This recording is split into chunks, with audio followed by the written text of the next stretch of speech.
Light a campfire and everyone's a storyteller.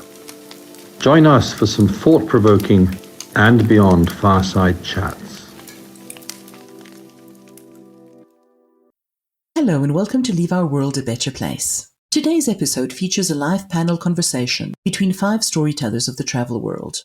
5 voices come together from across 3 continents to discuss how travel may not only be life-affirming, but authentic and even epic, as it also seeks to leave a positive impact on our world. The conversation is hosted by London-based journalist and sustainability expert Juliet Kinsman, Africa Bush Camp's CEO Bex Ndlovu, as well as Joss Kent, Executive Chairman and CEO of And Beyond, bring the perspective of the travel industry. A passionate advocate of transformative travel, former Warner Media CEO Jason Killer talks about his belief in how personal choice should be driven by the potential for positive impact. Bjorn Stauch, Vice President of CI Ventures, discusses how sustainable economic opportunities lie at the heart of conservation. Questions posed by viewers will be addressed at the end. Welcome. Thank you so much for joining us today from all over the world. It's such a powerful moment when we can be connected. Please, in the comments box, tell us where you are so we can have a sense of this incredible global community. We're here to talk about what makes travel epic. Welcome to our conversation. I'm really excited. I'm an author and a broadcaster. I'm also the first ever sustainability editor for Condé Nast Traveler magazine. It's a great honor to be hosting this conversation with fellow storytellers. It may not be their professional job titles like me, but believe me, their stories are some of the most powerful in reminding us how we can really make our travels count. I was thinking I should also maybe talk about the word epic, or one definition of the word epic is something that is heroic, grand in scale and character. And that's definitely what we're going to hear about, some heroic adventures. Thank you. First of all, there's going to be Joss Kent, of course, And Beyond's CEO, someone with a profound connection to Africa and much of the world and its people. Someone who's really brought to life, for me, the power of transformational travel on an individual level, and also is modeling through his business the incredible reach of an impact-focused company. He's going to take us to the Congo vicariously in a moment from London. Then we've got Bex Ndlovu, who is CEO of African Bush Camps. We've spoken so many times, and I've never yet had the pleasure of meeting him in real life, but this is almost as good. And just like Joss, he started as a professional guide. He'll take us today to Zimbabwe, where he was born. But I asked Bex where he spends most of his time. Where does he consider home? And he said to me, well, he's joining us from Cape Town. He said, home is where your dog is. And we've got Jason Kyler, who is traveler and former CEO of Warner Music. Jason has always been, he's been operating in the intersection of technology and media. He's the founding CEO of Hulu. And actually, he was an early member of this company. It's a sort of online, I don't know if you know it, this online platform called Amazon. So he's one of the first people to work there. We'll follow in his family's footsteps to Kenya, and also we're going to meet Bjorn Stauch. I'm so sorry. I'm so excited. I feel like I'm getting everyone's names as good as I can do. Leading the solution-driven funding arm of Conservation International, Bjorn has transitioned from high finance to conservation finance, and he's now modeling how to put money to incredibly good use. We'll join him through his memories of a really, really poignant, life-changing trip to Madagascar. Thank you. So, first question, I think, well, all of us want to know, what is the most epic, goosebump-inducing travel memory that you've ever had? To our panel. Joss, tell us about your trip to the Congo. Hi, everybody. Well, I'll take you back to 1994, Eastern Congo. Can you believe it, in those days? Lake Kivu. I was working as a professional guide, a bit like Bex, sort of learning the trade. And I was lucky enough to take Bill and Melinda Gates on an epic safari. The inspiration was the origins of man, and it was across the whole of East Africa, including the Congo. And we ended up landing on Lake Kivu in this World War II Catalina seaplane, which you can see top left in the image. And we went right up into the Kahuzi-Biega National Park to go gorilla trekking. And the reason this was a seminal moment for me was the photograph I took on the right was Bill Gates sitting on a log, staring into the eyes of a silverback. And for him afterwards, the conversation we had was, he was thinking back to the origins of man and the connectivity of us as human beings, hominids, back through the eyes of the silverback to the origins of man. But at the same time, he was also contemplating what might happen to the world in terms of the super information highway, as he called the internet in 1994, and the huge impact it would have on all of our lives and indeed the species amongst which we live. And I remember that conversation to this day, and how prescient was that if you think of what's happened since 1994. It's incredible. Honestly, there's no greater aha moment than them deciding that they're going to really change how they use their money globally. It's profound. Thank you so much. And thank you to everyone who's joining us. We've got people literally all over the world. We've got Nepal, we've got Michigan, we've got Rwanda. Thank you all. We're going to join Bex, who is now going to take us through a memory to Zimbabwe. Thank you, Juliet. I think for me, I tell the story quite proudly because it almost set off my career in the conservation space. Us guides often really get off on being able to tell our stories in the way in which we grew up. But I think for me, the biggest impact that this industry has had for me is the people that I've met all over the world. But it's been a partnership almost with colleagues, being able to banter and tell the story. And in recent times, employ and actually invite whole communities to be able to tell their story. And one vivid experience for me was in the late 90s, after all the rhino poaching was quite rampant in Southern Africa, actually. And back in Zimbabwe, the government did a very smart thing, albeit might have been a bit too late, but at least we were able to save some of the rhino that remained in some of our national parks and set them up into these highly protected areas called intensive protective zones. I so happened to be working in Matusidona National Park, which is alongside Lake Kariba. And I clearly remember one morning getting a message from the National Parks Rangers, very exciting. One of the first few calves had been born from one of the female rhinos. So I set off with a couple, and just to put a dateline, this was 99, 2000. And we set off on this very barely used track and came across this mother, and next to it was this tiny little rhino footprints. And you can imagine the excitement of this new baby in the national park. Anyway, we navigated through elephants, through herds of buffalo. And if you know anything about tracking rhino, you're constantly weaving your way through this habitat that's thickly woven. And in fact, one of the best things that you can go by is sound when they stop and chew on the branches, because they are a browser. At any event, one of my briefings whilst tracking black rhino is just like a pilot flies and looks for safe places to land in case anything happens. With black rhino is look for the tallest tree in case we have to get up there. Anyway, needless to say, the tallest tree around the area was barely taller than I was. And most of those trees were thorn trees. So this would get potentially quite interesting. There's a lot of things that happened in between, but at some point, a couple of us did end up at the top of these thorny trees. And that was the first of the real evidence of a success story, but also the beginning of a tragic story. Needless to say that calf was taken down by a leopard 2 weeks later. But the biggest threat that really came to reality for me is that today I go back to that national park, and sadly, that park lost most of its rhinos. So we were unable to win that war. And so, guiding for me has taken me throughout Africa to experience different parts of Africa. And this is a thread that inspired me to say, what is it that I can do, whether singularly or with others, to be able to contribute to a meaningful difference so that we can get back to those experiences, not just so that we can feel good about it, but for humanity.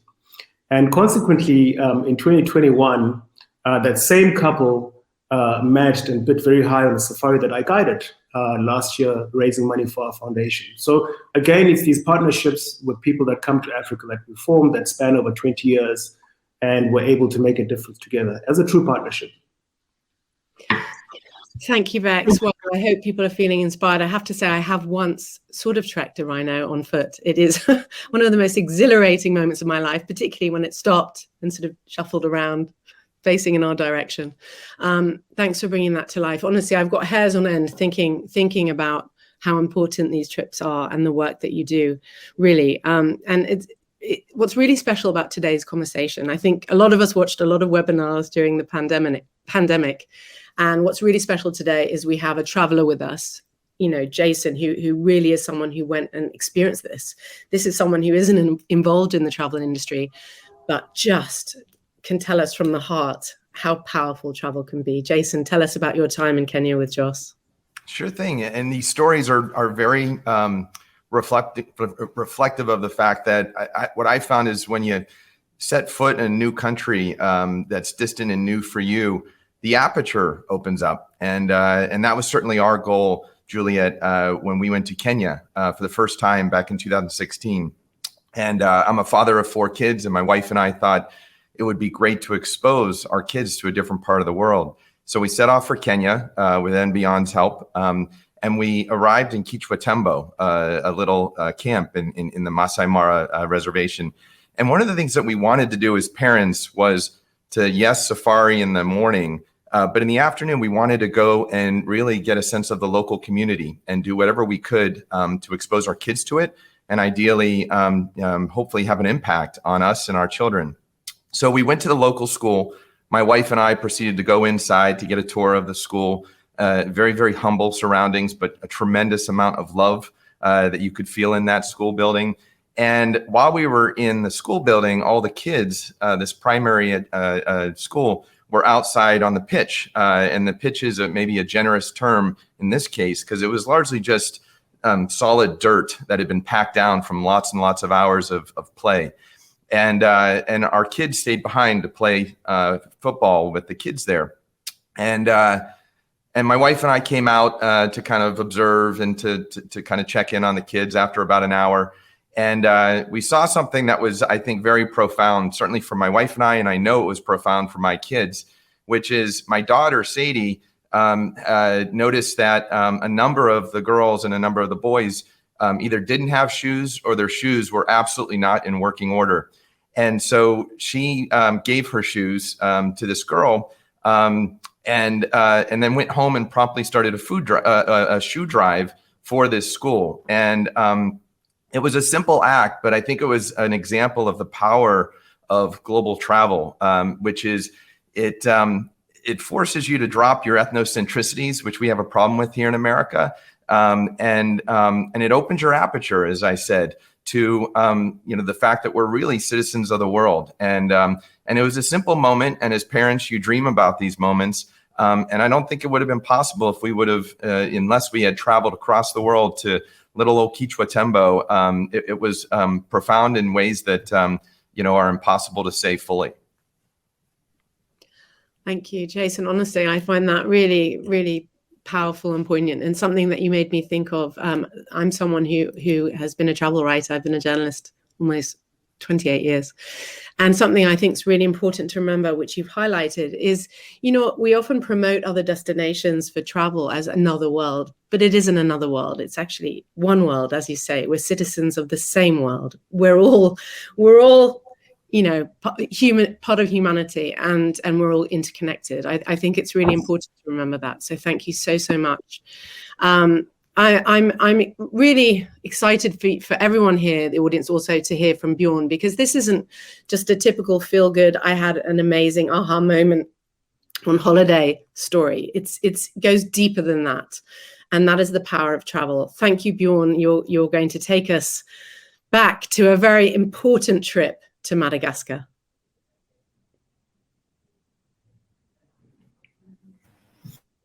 It's worth the build. Thanks, Juliet, and thanks, Jason, for that story. It was really heartfelt and resonated with me. So, my name's Bjorn Stauch. As Juliet said, I lead Conservation International's impact investing program and funds. But before that, I was a banker for 20 years.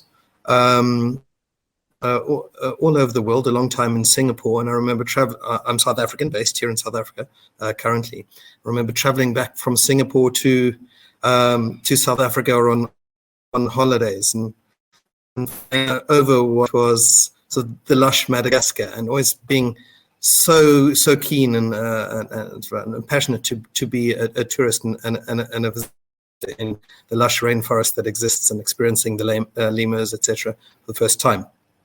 Anyway, as my career developed, I took a sabbatical and started doing conservation finance work for CI here in Africa, and got to go to Madagascar. And so we flew into Antananarivo, the capital, and we had a 10-hour drive down to one of the reserves that CI manages for the government. And honestly, for all 10 hours, we drove down and past brown rice paddies rather than lush primary tropical forest, and then all 10 hours back up again. So that sort of seminal moment in my life. Was I going to return to high finance, which certainly is rewarding, but for me personally, the journey took a different path. I either my path into green finance, conservation finance, was the most meaningful job in the world, or possibly the most futile, given the scale of challenge that we're facing. But I certainly thought, well, let me go down trying, and I've spent the last 6 years of my life doing conservation finance, which is trying to deploy capital to achieve environmental impact. Thanks, Juliet. Back to you. Thanks so much. If we could actually really just think about Madagascar for a moment, most of us, or many of us, will know it. Let's be honest here. The movie, right? The cartoon. The reality is Madagascar is experiencing a climate-induced famine. Actually, it's the first climate-induced famine labeled so officially by the United Nations. So it's very profound. And knowing what tourism can do and what responsible impact investment can do is really, really important, you know. And I think it's a great honor to work in an industry where we can create great times, but also use that revenue in such a powerful way. We'll be inviting your questions. Please send us questions. We'll be tackling those later on. So as you have questions, please, we will come to those. Travel as a force for good. It's a bit of a cliche, isn't it? I mean, you know, everyone uses this expression. What does it really, really mean? Joss, what does it mean? I think you're trying to connect tourism to conservation outcomes. In my view, there's a very real and very direct link between conservation outcomes and an effective, well-run tourism. And there's this sort of spider's web of connectivity between, say, Jason's choice to go to Kitchwattembo. His revenue that comes in does lots of things. It covers employment, whether it's in Bex's lodges or mine or other people's. It flows shared value into the community economies that sit around the camp. By literally traversing, if you went to one of Bex's places in Zimbabwe or Zambia, those vehicles are the land managers to a degree in terms of the habitats that you're preserving. They're the eyes on the ground. Through COVID, they were the only eyes on the ground. We were the only last remaining vigilantes of some of these biospheres we preserve, and the wildlife that obviously exists on those in those on the land or in the sea around islands that you're trying to preserve are being protected because the tourists are coming to look at it, and they turn into protectorates or reserves or places that CI might venture into, try and, you know, frontier conservation areas like Madagascar or Gabon, or what Africa Parks does in the Congo or up in Chad. So some people question, is there a direct connectivity between tourism and conservation outcomes? And is travel as a force for good? 100% it's a force for good. But it needs to be done well, and it needs to be done with respectable operators. And that's where this whole conversation comes in. How do you feel guilty about traveling? How do you know who you're traveling with? Is it a force for good? And I think we've got some great people on here who can provide some insight into that. Absolutely. And also, you know, when we talk about travel and we're talking about the finance, it's not just that. And you guys all shared your stories of happy, you know, amazing travel memories. For me, that power of the storytelling and the experience, when I hear about, you know, people who've spent time with and beyond, and there's a great story actually about someone called Will Clothier. So he went to Pindar, age 11 originally. And he stayed in touch with the guide, and it became his sort of mentor. And Will went to Pindar. He, about 14, age 14, he decided, right, I am going to I'm going to study a wildlife filmmaking course in Bristol. That's what he said, 14, right? He took part in the Rhinos Without Borders initiative. And I hope, Joss, that you can tell us a bit more about that, because obviously during the pandemic, it was a really profound story. Sad aspects, good aspects, if you can tell us more about that. But anyway, so Will did this trip, and fast forward, he does a degree. He does a degree on I think it's filmmaking. He decides, I'm going to go back. He gets onto this course that he's dreamt of since he was 14, inspired by his safari trip. He is going to go back to Pindar to capture the story of the pangolin very specifically, but COVID puts paid to that. So he pivots. He makes a film in the UK called Pete the Pond. It actually won loads of accolades, including Best Direction at the LA Documentary Film Festival. And, okay, so let's fast forward. He's now in his 20s. He's now working at Off the Fence, the producers of Oscar award-winning, well, you might know, My Octopus Teacher. So you could say that was inspired by his trip. So travel is a force for good. It's so powerful, and the storytelling and the inspiration. Bjorn, tell us more. Okay, tell us more about the money part. Great. Well, first of all, I must. That's exactly what I agree and subscribe to. You must understand. Sorry, did I cut out? But you must understand a lot of the. Sorry, our connection here in South Africa can be spotty. The landscapes where a lot of this biodiversity is, where this ecosystem is, travel and tourism goes to, is primary and rural economies. They aren't in alternative livelihoods are hard to come by, and the revenue that is generated by sustainable tourism, as Josh mentioned, is critical to livelihoods, to the communities that depend on the tourism operators that operate there. So that's what we do as a conservation organization. How do we work with the communities, who ultimately are the custodians and owners of that land, to ensure a healthy ecosystem that can in turn deliver that wildlife experience that the tourism operators like And Beyond depend on to provide you, the tourism guest, that wow moment that Jason spoke about. So it is all interconnected, and the revenue generated by sustainable tourism is absolutely critical in these landscapes. So I would just thank you so much. What I'd add to that, I'd honestly urge people to look at And Beyond's impact report. You can go online and download that, have a look at that.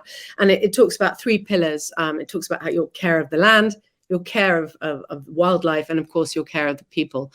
I'm actually choosing to tell everyone about that, and I often do. It really is exemplary. And just a note, and I think, obviously everyone here who's joined us from whether it's New Jersey or Canada, hi everyone, biodiversity is one of the key topics in the climate conversation. And just to reinforce, a million plants and animal species face extinction. We've just seen that even the koala in Australia has just become endangered.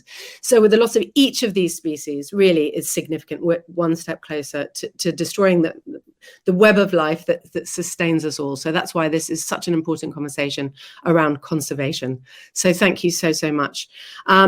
We know climate emergency is accelerating the loss of all these species. Why do we need to do all of this? Bex, you're a big part of this. Oh, see, we had to have someone. It's usually me. You're on mute. So I was just testing the rest of the world how good they're at lip reading, but evidently not. So, I have a criteria when I go at least and try to operate in an area. And the questions that we're faced with is how much of an impact can we really have in the local space? And I really talk about a local space because if you are operating in close proximity to a community, that becomes your people, your community, your source of pool in order to create the magic that we all create in our camps, including Joss's camps. And we have this tagline, sharing and conserving Africa together. And the questions and the answers that we're looking for is how many people can we actually recruit from this specific area and transform them into people that are barely able to feed themselves, to people that are not only feeding themselves, but are supporting a whole community. The figures that we've heard in the statistics is that for every tourism job, that supports anything from 7 to 10 people. I mean, that is an impact. And if we're looking at setting up a place, we're probably looking at recruiting a minimum of 50 to 60 people. So you can do your sums there in terms of what is the impact in that community. Bex, can I actually, because you've told me before about a project in Zambia and specifically about how you really got involved, because you don't want to be going in there and just, we don't want to just be, it's giving money in a way that's really positive, but really empowering, but also offers dignity. Can you tell us more about the Zambia project? You are wowing more statistics. We set up Thorntree River Lodge in Zambia, which is really an iconic property right on the edge of Victoria Falls along the Zambezi River. And we did a community needs assessment to try and find out who are the players there, what's everybody doing. And one of the things that we like to do is not take the path of least resistance, but have a look further inland at what is the community that gets the least attention within this area. And we've got different models wherever we operate, but that was sort of our take, is that Livingstone is a semi-urban, quite a well-developed area, and in a sense, quite touristy, the main urban part. And what we want to do is really look at the rural communities, because we believe it's in these areas where we need to not only conserve what's there, but start to regenerate some of these areas. And if you look at a country like Zambia, if you drive, let's say, from Livingstone to Lusaka, you'll drive across vast tracts of lands that have been cleared for agriculture, again, speaking to the human pressure. But you'll also find, sadly, huge big bags of charcoal of these huge big indigenous trees that have been burnt, fields cleared to sell as a source of fuel. And so we looked at all of this and said, well, we need to look probably for the hardest village or community for any tourist to get to. Slightly inconvenient, because we can't just take our guests over there very quickly. In fact, it's going to be a 45 to 1 hour journey. In some of our locations, it's a 2-year journey, 2-hour journeys. So having looked at this, Maunga community has about 200 kids. And we had an assessment to this and noticed that the school attendance levels were terrible, were less than 5%. But you had dribbles of school kids coming in, 200 kids. They had barely any health facilities. The women and the mothers of these communities would either die at childbirth or lose their children because of very poor health facilities. They hardly had running water. And we took a look at all of this and said, well, the first thing we need to do before anything else is sort out the health facilities. So we built a clinic and have staffed it with 2 nurses. That now has transformed the lives of particularly the women and children in that particular community. But we've also interrogated what stops these children from attending to school. So we provided, and not something that typically we would do, but we realized if a child is going to walk anything from 5 to 10 kilometers on an empty stomach, A, they're not going to concentrate when they get there. And secondly, they're just not going to be interested. So we provided 1 meal a day. And today we have an increasing pass rate. We have running water, something that is a basic human right, which is access to the internet. They're now able to do that. They're now able to have that. And so there are all of these things that very slowly we're transforming a very impoverished community that has cleared. I mean, you drive there and there are piles and piles of wood simmering under the coals to create charcoal. And some of the conversations that we're having is how can we get our guests involved when they're burning all of this carbon to get to us, to actually part of how can we give these communities and empower having them get trees and start planting trees to try and regenerate some of that woodland and some of those areas that have been destroyed. But not just expect them to do this for free, but actually pay them for those services and pay them for being able to regenerate the environment that we all exist, that we all depend on. So it's these transformations of land, of wildlife, and the people that we make those assessments as to whether we should go into an area or not. And that's why we do tourism. And in fact, I often joke about this and say the tourism is secondary to the purpose that we have, which is sharing and conserving to Africa. And tourism happens to be the perfect vehicle that can allow us to do that and invite people from all walks of life to be custodians of what I call the vital organs of the planet. So, I mean, that's a wonderful way of really showing how, there's so much there, the behavioral change, also the sort of education about why that needs to be done. Presumably that's really happening with the guests, with the local community. You use the word custodians. I think it's such an important word. I know that Jason, when you went on your trip, this is exactly the kind of sort of activity or behavior you were experiencing.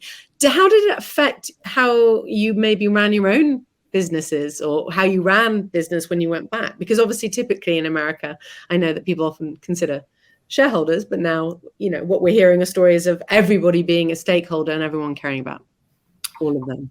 For sure, Juliet. I mean, it can't help but change you. And if there was one sort of thing I wish I could do is with regards to this topic, is I wish everyone in America could literally go and spend a couple of weeks in Kenya or Botswana or Namibia or anywhere in Africa, because I think it changes your perspective for the better, while not changing the environment for the worse. In all the ways that Joss and Bex and Bjorn were talking about. Yes, there's economics that are brought to the local communities because of travelers and their spend and investment. But I actually think, what the travelers take is actually probably more impactful in the long term, which is a fundamental change in perspective. And so you asked about how that impacted me and how that impacts how I run businesses. I think it's fair to say that I define myself first and foremost as a citizen of the world. And so, this will get a little bit back to movies and television series, as you brought up earlier in the talk, that, at Warner Media, one of the services that we focus greatly on was a service called HBO Max. And I'd say that, probably a couple of decades ago, it would be very normal to take a service like that to America, to Western Europe, and maybe to Australia, New Zealand. But Africa wouldn't necessarily be on the radar. And yet one of the things that was very important to me is that we had a game plan for bringing HBO Max to Europe, to the continent, in addition to other places around the world. And that's just like one small example where once you've experienced it, once you've accessed it, you can't help but have your aperture open to the way the world exists. And you want to do all you can to serve them, including folks in Africa and all over the world. So that's just one small example of how, my exposure to the great people in Africa, it changed how I thought about business, back here in California. Thanks. I'm going to ask you another question, actually, lead into a question for everyone to think about, because obviously when we talk about these, sustainable luxury, we'll use that term, these trips, can you have both? And do people still worry? And this may spark some questions from the audience, but, if you're someone who saved up, you want to go, or you're spending lots on this amazing trip of a lifetime, are you a bit concerned that sometimes are people concerned that all this good might come at a cost to their comfort? I mean, dare we say that? How did you feel, Jason? Do you feel that, can you be having this very responsible, ethical, sustainable, good trip? Is that anything you have to sacrifice? Yeah, no, it's the question. And I think where it starts is, who you choose to partner with as a traveler. And I've kind of known Joss Kent for many, many years. And so one of the things I always got a kick out of is when his eyes would lighten up when he talked about the mission of And Beyond, which was so much more than just a hospitality mission. It really was all the other things that we've talked about on this webcast, which is literally using travel as a means to do something else. Because at the end of the day, as Joss has reminded me many times, you can't just rely on philanthropy. You can't just rely on grants.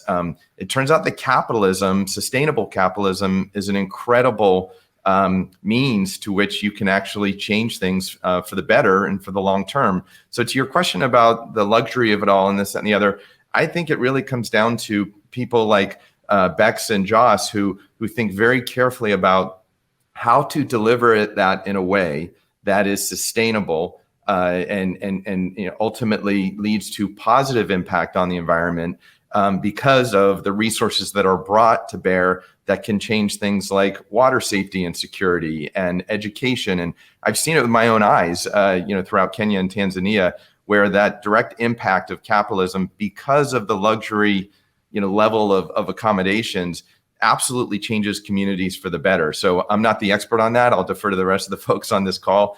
But I think it really comes down to who you choose to partner with. And if you choose ethical and honorable people, I think it's a strategy that absolutely is a robust one that can last for the long term. And I think, thank you. And I think we just need to really redefine the word luxury. For me, luxury shouldn't be about excess consumption and terrible things. It should be about feeling good. And for me, rare. I mean, if you look at the origin of the word luxury, it's these rare experiences that are enriching in themselves. So yeah, Joss, what do you think? Is there a cost to comfort? Yeah, absolutely not. You do not need to trade in luxury or whatever your definition of comfort or luxury is for a high impact experience. In fact, quite the opposite. I mean, I've just come back from New York. I had a chance to stay in a world famous hotel, which I don't often do. It was Ritz-Carlton in New York, right in Central Park. It struck me after 2 days of being there. I was like, okay, I'm going to put up one of our lodges, or you could put up any of Bex's either. And beyond Saucer's Flay Desert Lodge. Very delicate ecosystem. One footprint will last 400 years if you step off the track in the desert, in the Namib Desert. That is $1,500 a night with and beyond. The Ritz-Carlton, by the time you've played all the F&B and everything, is actually $3,000 a night, which I wasn't playing, thank goodness. But it was full, absolutely full. When I look at those experiences, you'd say, okay, well, Ritz-Carlton is luxury defined as you put it in this comfort, luxury, etc. Can I just ask, I mean, do you think different ages, different generations respond? No. Do they have different expectations? No. Yeah. Let me just finish the comparison. So I just sat there going, okay, well, what's the difference here between with this question that you've put? Ambient Saucer's Flay Desert Lodge, 70 to 75% renewable energy, solar. Bex is super strong on his renewable energy. Most of his camps are on solar. I know that. And grey water reticulation. 90% grey water reticulation in the desert because we want to reuse everything. We got zero plastic. I mean, zero plastic in the lodge, and we're probably about 38% up the supply chain. Yeah, of getting plastic out of the supply chain before it even hits the lodge. And you can go on. We got about 80% local employment. We've got about 73% local supplier purchasing. That's within 50 kilometers of the lodge. A bit extended in Namibia because a lot comes from Windhoek. I then looked at the Ritz-Carlton, no renewable energy, plastic everywhere, no biosphere influence. They're not actually preserving anything unless they think they're preserving something in Central Park. No water preservation. You could just turn the taps on and run the whole of New York dry for the 3 days I was there. In fact, they probably encourage you to do it. So I guess I look at it through the lens of defining what that is. And I 100% would put up one of African bush camps or an Ambient Lodge against what the traditional definition of luxury or comfort is. And so you tell me, go and experience pound for pound, and have you given it anything up by making a choice between staying, I don't mean to beat up the Ritz-Carlton, but between this operator and that operator in your consumer choice at any age bracket, whether you're a millennial, Gen Z, boomer, etc. And I think increasingly consumers are making those choices. They are looking for the operator where if they're going to spend that kind of money, that they are choosing the right people to do it with. So I think there's a responsibility here. And I don't see it strongly in a lot of other places. I think Africa is one of its greatest exports is its capability in this area. And it's undersold. So maybe I can just add to what I think Joss really put that quite well there. I mean, we've got two people here that we can talk about in terms of making their choices. In Jason's case, he makes his choices. Where do I travel? He asks the right questions. And more we're finding our audience is asking the right questions. Where am I going to spend my money and where is it going? There's this whole thing of travel shaming or carbon shaming. And I think people want to know that wherever they go, their money is going to be put or employed into good use.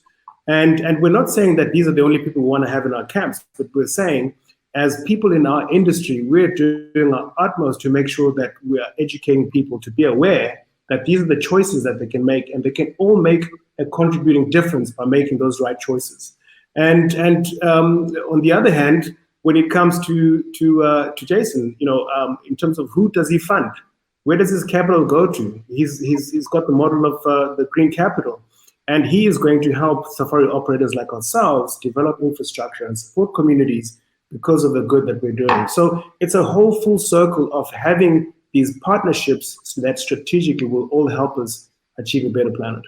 And as you say, in terms of looking at where the money's going and ownership, I think a lot of people are waking up. And that's why, when I say about generationally, I think that the younger traveler, so tomorrow's, high-end luxury traveler, is much more aware. So you mentioned the Ritz-Carlton. I don't know how many people in the audience, do you know who owns the Ritz-Carlton? Do you know it's owned by Marriott, really? So it's just people are waking up to exactly as you say, who owns it? Why do they run this business? Where's the money going? Are there any other comments you want to make on how people respond? I mean, it's interesting you mentioned the Ritz-Carlton and you talked about water in New York. People often in the Americas, or certainly in UK where it's raining now, we don't think about water, but we realize, Africa, many of the African countries already know this is one of the biggest crises. So you've woken up to it. And I think we want hotel groups that reflect our values. So I don't know if that's another consideration, Joss. Are you staying in a hotel that reflects your values? Totally. And I think increasingly you'll just see that with the demographic shift. We're already seeing it in Avion in terms of those kind of Gen Z, millennial, they're increasing and they're very demanding when it comes to these questions. And you're not going to fob them off with an impact review, because they'll check that. And they can check that on TripAdvisor. They can check it on any of the multiple platforms. So there's no point trying to, we can go into a whole conversation about greenwashing and everything. If you're going to put your label up and say you're doing this sustainably and with impact, you better mean it. You're going to get caught out. Totally. I mean, we're hearing the word sustainability all the time. I think we're almost at risk of being like, sustainability, what does it even mean? I just hear this word so often. I mean, what should it mean? What should the word sustainability mean, do you think? Anyone? Who's going to answer that? Who feels eager? I'll throw it out there, which is, I just think sustainability means treading lightly and leaving this world in a better position than when you found it. And I think Bex and Joss and many, many others are doing just that, which is, do you have a model that is robust and can survive boom times and bust times? And this gets back to the comment about, and this is not about, depending on, the benevolence and grants and philanthropy. That's very, very important and it's helpful. But having something that's sustainable means that, Bex and Joss are in control of their own destinies. And I think that's to me what sustainable is when you ask that question, Juliet. Yeah, and for me, it's simply, doing more positive, more good than negative, obviously. Beyond conservation, that's a key one, isn't it? Being a nature positive business.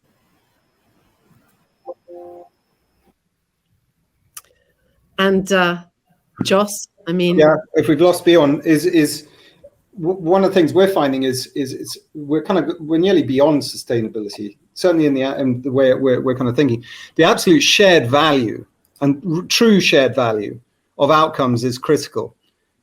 We can get romantic and about community visits. To be blunt, going into a clinic or to a school. If these places to endure, there has to be equal shared value between local communities, governments, and the value attributable to private operators, and indeed the experience that you give to guests. There's shared value in all those things. Now, that care of land, wildlife, and people is a template through which we try to do that. But going forward, you're going to see communities not just wanting clinics built or schools built. They want to become equity owners in the land. They want to become equity owners in the lodges. They want to see the training schemes become embedded into their communities. This is a very different concept, and it'll strain the relationship between operators and governments and communities. But that is where we're headed. And so true sustainability is conservation capitalism, as Jason said.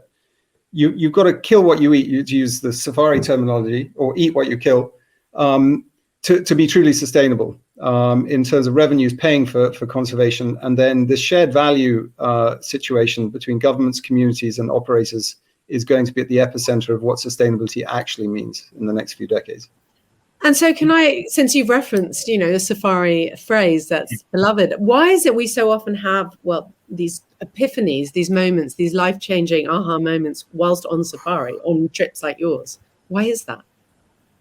Shall I give you 1 minute and then I'll hand over? Yeah, Please. because going back to where I started, just look at the history of man, the origins of man. Our DNA is all traced back to the Afar Depression in Ethiopia, 3.2 million years ago. If you look at Lucy, which was the hominid discovered by Don Johanson, subsequent DNA testing across the whole world takes all humanity back to East Africa and into that valley. Whether we like it or not, when we go on safari, I believe that that's a visceral reaction to going back to survival of a species, to where we once came from. We might not know it when we're sitting in a vehicle and we're all comfort and you've got a cappuccino on the front, but somewhere in there, something can eat you. You know that it's a very, and then the people side of it is super important. When you come in, you go for wildlife, but you end up loving the people. So I think it's a combination of those two things. Juliet, I would actually like to just build on some of those comments there. My internet glitching gave Joss the mic, thankfully. He articulated it better than I could. But yeah, the sustainability, there is no sustainability of a lodge or of a reserve if you don't look more broadly at that, at the community on the buffer zone, at the ecosystem that's acting as the watershed, that's feeding the rivers. So, we have to move from a sort of a narrow species or certain place-based sustainability lens to a much more inclusive model. But, the conservation capitalism term might jar with some, but actually that brings about financial sustainability. And that we have to be pragmatic conservationists, but also inclusive. For me, sustainability is around inclusion because it's a much bigger play than a particular landscape. The Masai Mara and Kichwa Temba as an example, and the 20 conservancies that surround the Mara. If you don't conserve the Mao forest, which is the water catchment, there is no Mara in 20 years. So it's a much broader and more complex target, but it's the one that we need to achieve. Thank you, Bjorn. Oh, I was meant to. I'm planning a trip to go to Kenya, and I was telling a friend of mine who's from there, and he said, "Yeah, you should." He said it casually. He said, "Yeah, you should, because your daughter, she just won't get to see those animals otherwise." And he said, it's changing. I think this is what we have to realize. The climate emergency isn't in the distance. It's right here. Things are changing, and it is vital to support this work. I really can't emphasize that enough. It really landed with me when they said that. So we're going to open to a few questions in a moment, but I'd like to ask you a question that I really would love to hear your thoughts.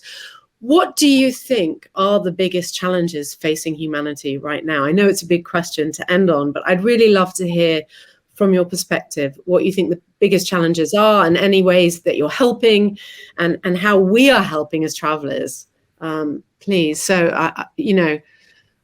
Bex, please tell us. So my simple answer to that question, Juliet, is the nature of human beings' over consumptuous behavior. And, this is something that we all talked about in the height of the pain of COVID, where we were very hopeful that, emerging out of COVID, people will actually behave differently. I'm still hopeful that that is where we're headed as humanity. But, we're having very frank conversations that we've never had before about why it's important for us not to have certain things in caps. When guests ask, why don't you have this wrapped around plastic for hygienic purposes, or why aren't you serving this way? For us, we really are able to push back confidently and say, look, we need you to be part of the journey, and this is why we're doing it.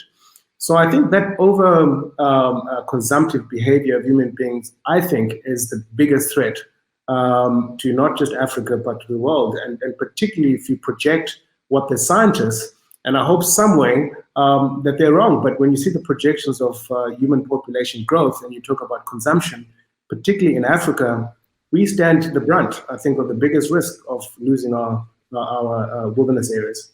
Yeah, it's powerful. I mean, I know, Joss, I know that population growth is something that really concerns you. Explain, the causes and symptoms, and help us understand that better.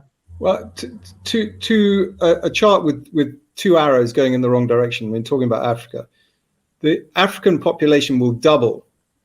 I think it's by 2050, How many countries in Africa for those of us? Obviously, it's a huge continent. There are, is it 55 countries? Sorry. 55, Yeah. 56. Right.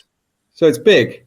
But so you've got a doubling of the population in Africa. The actual amount of food production area for food production is going to go down 28 to 35%. So just when you need more food, you're not getting it because you haven't got the space to grow. You've got populations going up. Well, where do you think where's the pressure point? The pressure point is on the biospheres that Bex and I work in, that we're trying to preserve, that Bjorn is desperately, especially the frontier conservations that aren't benefiting from tourism today. The economic argument for there is, well, if you can't make it work, you tourism people, we're going to farm it. Corn is more valuable than impala. Sorry, we're doing it. So for me, the confluence between population growth, reduction of agricultural areas, and the pressure that's put on very delicate biospheres, especially in those areas that either don't have consumptive tourism sitting on them, or indeed in some areas are actually protected by buffer zone hunting, which is another contentious conversation. But there is a place for that in this ecosystem in certain areas when you're just trying to preserve these very delicate ecosystems. So Bjorn, what would your comment be? So I would certainly reflect Bex and Joss's view. I think at the macro level, this consumption, out of hand consumption, and extreme population growth, those are very tightly correlated. Our major, probably our primary global challenge, but certainly at an environmental and a conservation level. And that really plays itself out into climate. So the climate emergency is really a result of consumption and unsustainable consumption and unsustainable population growth. So climate, but that's actually just an outcome of the former two. So it's a bleak picture, but not insurmountable. Well, look, so thank you so much. We've only got 10 minutes left. We've got a few questions here. I'm just going to ask you, Jason, for your final thought on that, and then we're going to move to questions. Thank you so much. Jason, biggest challenge? Sure. I think, there's no shortage of challenges that we face on this planet for sure.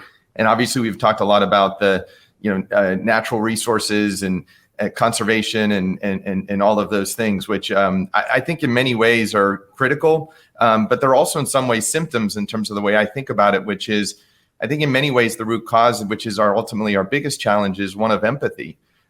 Which is that I feel like that is probably the most precious resource and limited resource we have right now, and we need a lot more of it. And to maybe kind of try and bring this full circle is that I do believe that travel, and specifically safari, in my experiences for sure, has this magical ability to grow empathy in humans. And it's amazing, when you're in a situation where people come at a situation, come at a challenge with empathy, the whole game changes. And so I think our greatest challenge as a society, as a species, is that of empathy, specifically to manufacture more of it amongst all of us. Thank you. It's a really powerful one. Empathy also, along with that compassion. Absolutely. I think it's absolutely critical. We have a few more minutes and we have some questions, so I'm going to race through those. One question we've got here is about conservation. For example, it's important. What role does voluntarism play? Is that good? What do we think on voluntarism? I'm going to ask you, Bex. Just quickly, we're running out of time now. Thank you. So volunteerism as African bush camps is not something that we are big advocates of, but there are organizations that I believe really do it well. For us, we feel quite often there are solutions in Africa that we need to be empowering our people in our boundaries to be able to effect themselves. We have enough experts on the ground to be able to effect some of the things that we really need to do. And we quite frankly find sometimes it means that we have to dedicate management tools and resources that we're already short of to be able to manage people doing volunteerism, and that energy, I think, could go to other places. So in general, as African bush camps, it's not an area that we venture into. It's not something that we want to build as a business model. But that's not to say that there are other entities throughout Africa, or at least throughout the world, that do a very good job at it.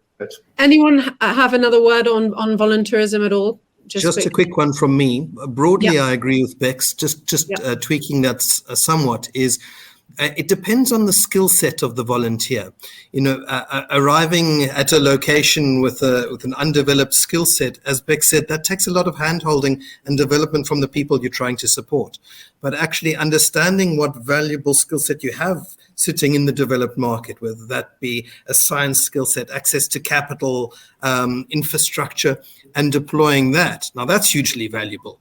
So it's being quite focused on and understanding your value add rather than arriving and expecting to immediately contribute, because there's a long lag time before the value gets added.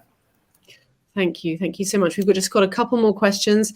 This is a really big one. I don't know who wants to tackle this, but what does the future of Africa look like according to the panelists, and how does it relate to their respective industries? It's a big question. Who wants to try that, Joss? Lord. Future of Africa. Listen, having said what are the problems of population, I don't think we'd be doing what we were doing if we weren't passionate about it and we didn't think we could make a difference. I think and beyond that, if you asked any of our 2,000 employees what they get up for in the morning, it's certainly not working for me, right? It is, they're driven by that. They think they can make a difference. No, and so I think actually, as I said, Africa, Africa's one of the greatest exports is its conservation models, of which the two other individuals here are in. The world should be learning from Africa. It's at the epicenter of those things. So I think it's not as gloomy as everyone thinks. It's got challenges though, but we will keep running at it. And you're being too humble, because we do know that, people do want to work for a business that is spearheaded and led by somebody who is purpose-driven themselves. So it's really, really important to acknowledge that. Also, Bex, do you have a comment on that? Future of Africa? So, Juliet, I think quite often there's a lot of empathy in the world because people see the challenges that Africa has, that the world has, and people just put up their hands because they're just so overwhelmed with the amount of challenges and just the enormity of it. But I always go back down to basics and say, actually, every individual can make a very big difference in their day-to-day life choices that they make, whether it's simple recycling in your home, choosing not to use plastic, influencing your local grocery store not to dish out plastic bags. That's where it starts. And it's these small contributions that in total worldwide will contribute to making a remarkable difference.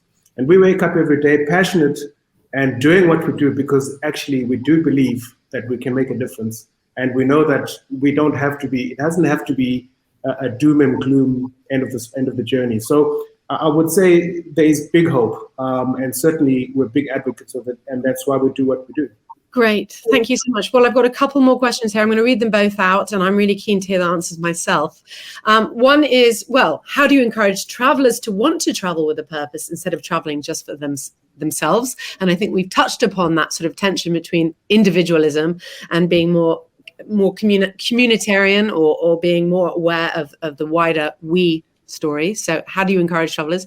And then the other one is, with the move to more sustainable tourism and tour operators having to be more conscious of their impact, because that's what travelers are looking for, is business going to be more difficult for traditional or old school operators as opposed to the new entries to the market?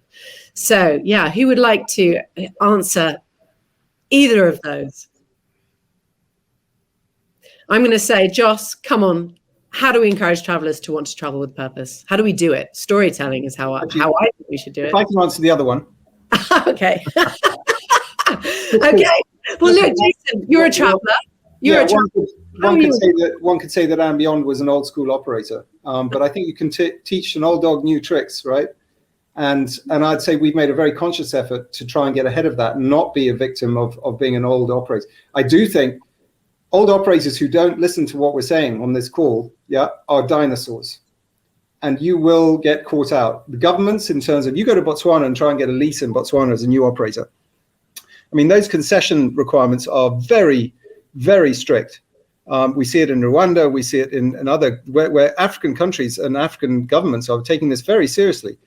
They want you to do the job properly. So a new entrant is going to have very high bars to come into, to get into the industry. So yes, I think old operators who aren't awake or listening are dinosaurs. But they can change, and they should change, and they will change because they're going to be forced to change.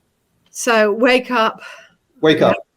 Yeah. And Juliet, to your comment about how to get more people focused on this, you already answered the question. It's storytelling. That, at least my perspective is that, and this is where social media is probably the biggest friend of this whole topic, because there's nothing better than authentic storytelling of people that have been there and or people that operate these amazing experiences to truly and deeply share them in compelling ways through video, through imagery, through music. And so I think there just needs to be a lean into the storytelling of it all. That's what moves people. I mean, Out of Africa, the movie way back when, caused a huge increase in tourism to Africa. And so we've seen it happen in traditional linear ways. Now with social media, I'd argue the opportunity is so much bigger. And last comment from me there, Juliet, is they're not mutually exclusive. You know, that traveler who's traveling for themselves, continue to travel for yourselves. Go to the destinations that you're passionate and interested in.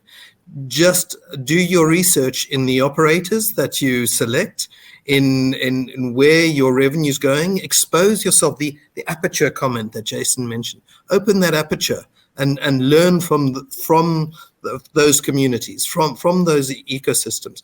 Then you're traveling with purpose. So they're one and the same for me. Thank you so much. It's been what I was going to add there really is just to say, you know, you've got very evident pictures in both Bjorn and Jason. Jason chooses places to go to because of the good that they do on the ground. Bjorn, on the other hand, is a business that will fund organizations that are actually doing good on the ground. So, you know, I think there's a collective responsibility in the tourism industry, and also with the people that travel to us, where it's our responsibility really to be able to tell the stories so that people make the right choices. And it's about bringing everybody to the journey. And we have this concept that we've been talking about throughout COVID, that you need to travel slow, travel deep. And that really comes from a yearning that there is so much education that we need to put out there to the rest of the world to understand the challenges and to also understand the potential victories that are ahead of us.